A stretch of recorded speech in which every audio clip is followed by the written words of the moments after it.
దేవుడు కొద్దిమంది జీవితాల్లో మాత్రమే పనిచేయడు.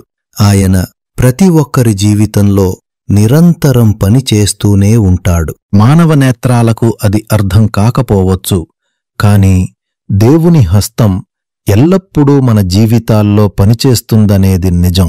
రోజువారీ ధ్యానం. నువ్వు తెలియజేసిన సమాచారము ఎవడు నమ్మెను?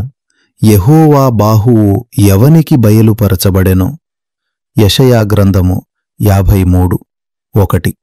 దేవుని బాహువు అంటే దేవుని కార్యాలు మరియు ఆయన శక్తిని సూచిస్తుంది. దేవుడు కొద్దిమంది జీవితాల్లో మాత్రమే పనిచేస్తాడని కాదు, ఆయన ప్రతి ఒక్కరి జీవితంలో పరిపాలిస్తాడు మరియు ప్రతి ఒక్కరిలో నిరంతరం పనిచేస్తూ ఉంటాడు.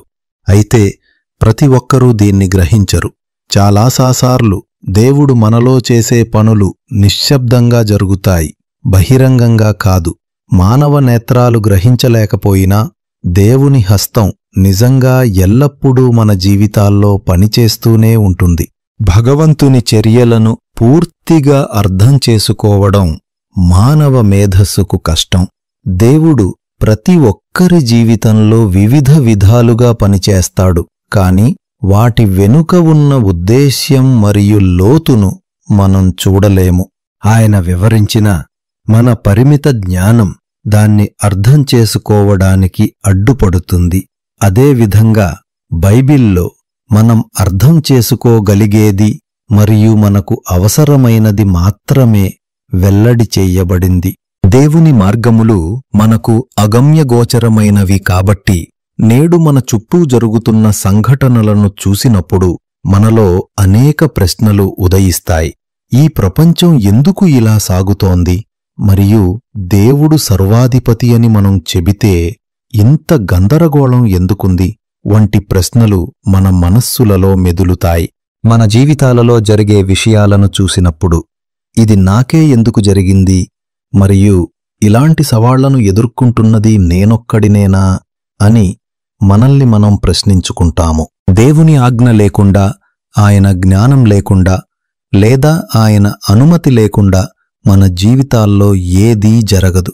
మనం ఎదుర్కొనే ప్రతి పరిస్థితి, అది సంతోషమైనా దుఃఖమైనా, పూర్తిగా దేవుని సర్వాధిపత్యం కింద ఉంటుంది. 2 పిచ్చుకలు కాసుకు అమ్మబడును గదా, అయినను మీ తండ్రి సెలవులేక వాటిలో ఒకటైనను నేలను పడదు. మీ తల వెండ్రుకలన్నీయూ లెక్కింపబడియున్నవి. మత్తయి సువార్త 10:29-30. ఒక వ్యక్తి యొక్క తలపై వెంట్రుకలను లెక్కించడం మనకు అసాధ్యం, కాని దేవుడు వాటిని ఒక్కొక్కటి లెక్కించాడని యేసు చెబుతున్నాడు. దేవుని గొప్పతనము యొక్క ఈ పరిమాణాన్ని మనం తరచుగా గ్రహించలేము. ఈరోజు మీరు ఎదుర్కొనే ప్రతి చిన్న మరియు పెద్ద సమస్యను, ప్రతి నిమిషం ఆందోళనను మరియు ప్రతి దుఃఖాన్ని దేవుడు గమనిస్తూ ఉన్నాడు. అటువంటి పరిస్థితులలో దేవునిపై పూర్తి విశ్వాసం ఉంచండి మరియు మీరు దేవుని హస్తాన్ని చూస్తారు. యెహోవా ఆశ్చర్యకార్యములు చేసియున్నాడు. ఆయనను గూర్చి క్రొత్త కీర్తన పాడుడి. ఆయన దక్షిణ హస్తము, ఆయన పరిశుద్ధ బాహువు ఆయనకు విజయము కలుగజేసియున్నది. కీర్తనల గ్రంథము 98:1. ప్రభువైన యేసుక్రీస్తు కృపయు, తండ్రి యొక్క ప్రేమయు, పరిశుద్ధాత్మ సహవాసము మీతో ఉండునుగాక. ఆమెన్.